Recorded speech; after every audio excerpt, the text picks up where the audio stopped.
Hi నమస్తే welcome to Mara media. నేను మీ కేవీఆర్. టాలీవుడ్లో ప్రకంపనలు సృష్టించే న్యూస్ అనమాట. టాలీవుడ్ ప్రిన్స్ మహేష్ బాబుకు ఇవాళ ఈడీ నోటీసులు జారీ చేసింది.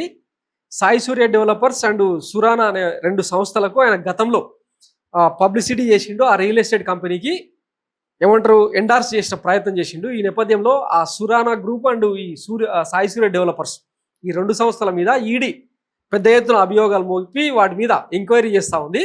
అయితే ఆ దారి మళ్ళిన డబ్బులు ఎక్కడివి అన్న కోణంలో ప్రచారకర్తగా ఉన్న మహేష్ బాబుకు ఇంచుమించు 6 కోట్ల వరకు వివిధ రూపాల్లో ఆన్లైన్ పేమెంట్స్ త్రూ లేదంటే చెక్కులు లిక్విడ్ క్యాష్ రూపంలో ఈయనకు ముఠ చెప్పినామని చెప్పి సదరు ఈ సూర్య డెవలపర్స్కి సంబంధించిన వాళ్ళు చెప్పినరేమో మరి.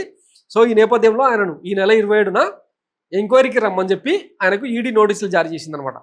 హీరో మహేష్ బాబుకు ఎన్ఫోర్స్మెంట్ డైరెక్టరేట్ ఈడీ నోటీసులు పంపింది. ఈ నెల 27న విచారణ కోసం తమ కార్యాలయానికి రావాలని అందులో సూచించింది. దీంతో టాలీవుడ్లో చిన్నపాటి కలకలం రేగింది. గతంలో సాయి సూర్య డెవలపర్స్ అనే సంస్థకు ప్రచారం చేశారు మహేష్ బాబు. ఆ కంపెనీతో పాటు దానికి అనుబంధంగా ఉన్న సురానా గ్రూప్ కంపెనీపై తాజాగా ఈడీ దాడులు నిర్వహించింది. అందులో మహేష్కు ఇచ్చిన మనీ వివరాలని గుర్తించింది. వీటిని ప్రశ్నించేందుకు మహేష్కు నోటీసులు ఇచ్చింది ఈడీ. తాజా సమాచారం ప్రకారం ఈ కంపెనీకి ప్రచారం కల్పించేందుకు మహేష్ బాబు 5.9 అంటే 5,90,00,000 తీసుకున్నాడట. అందులో కొంత మొత్తాన్ని ఆన్లైన్ ట్రాన్స్ఫర్ చేశారు. దీనిపై ఎలాంటి వివాదం లేదు. మిగతా మొత్తాన్ని క్యాష్ రూపంలో అందించారట. దీనిపై ఈడీకి కొన్ని అనుమానాలు ఉన్నట్టు తెలుస్తుంది. సాయి సూర్య డెవలపర్స్ సురానా గ్రూప్ ఎన్నో అవకతవకలకు పాల్పడినట్టు ఈడీ గుర్తించింది. అక్రమంగా లేఅవుట్స్ చేయడం, ఒకే ఫ్లాట్ను వివిధ వ్యక్తులకు అమ్మడం, అగ్రిమెంట్ లేకుండా డబ్బులు తీసుకోవడం, ఫ్లాట్స్కు సంబంధించి కట్టుకథలు చెప్పడం లాంటి ఎన్నో ఆరోపణలు ఉన్నాయి. ప్రస్తుతానికైతే 100 కోట్ల లావాదేవీలపై అనుమానం వ్యక్తం చేస్తుంది ఈడీ. ఇందులో మహేష్ బాబుకు చేసిన పేమెంట్స్ కూడా ఉండడంతో ఆయనకు నోటీసులు వచ్చినట్టు ప్రాథమికంగా తెలియదన్నమాట.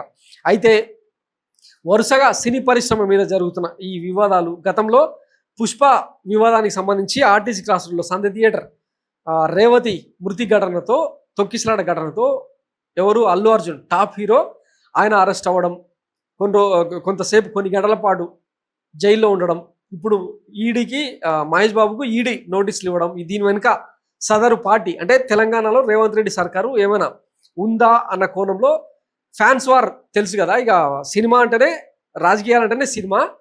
ఇక మన సినిమాలో కూడా ఇక అభిమానులు hardcore fans, die hard fans వీళ్ళందరూ ఉంటారు కదా. సోషల్ మీడియాలో డిస్కస్ చేసుకుంటా ఉన్నారు. కానీ వాస్తవం అది కాదు. ఇప్పుడు ఆ సురానా కంపెనీ సాయి సూర్య డెవలపర్స్ ఎన్నో వివాదాలకు కేంద్ర బిందువు అయింది.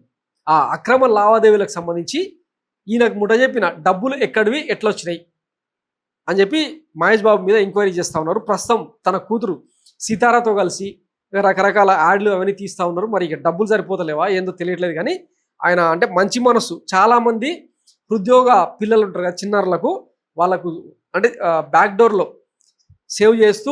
సేవ చేస్తూ ఎంతోమందిని కాపాడిన వైనం అందరికీ తెలిసిందే. అట్లాంటి మహేష్ బాబు మీద ఇట్లాంటి ఆరోపణలు రావడం చాలామందికి షాక్ అయ్యేలా చేసింది. అయితే అక్రమే కదా.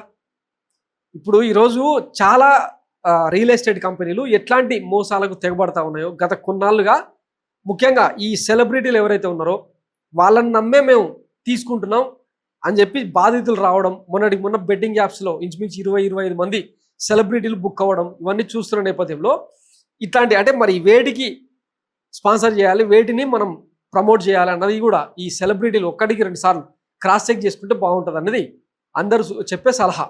మరి ఈ వివాదంలో మహేష్ బాబు బయటపడతాడా, సినిమాలో లాగా హ్యాపీ ఎండింగ్ ఉంటుందా, లేకపోతే కథ విషాదాంతం అవుతుందా అని వేచి చూద్దాం. ఈ నెల 27న ఏం జరుగుతుందన్న. Thanks for watching Mara media. నేను మీ కేవీఆర్. Thank you.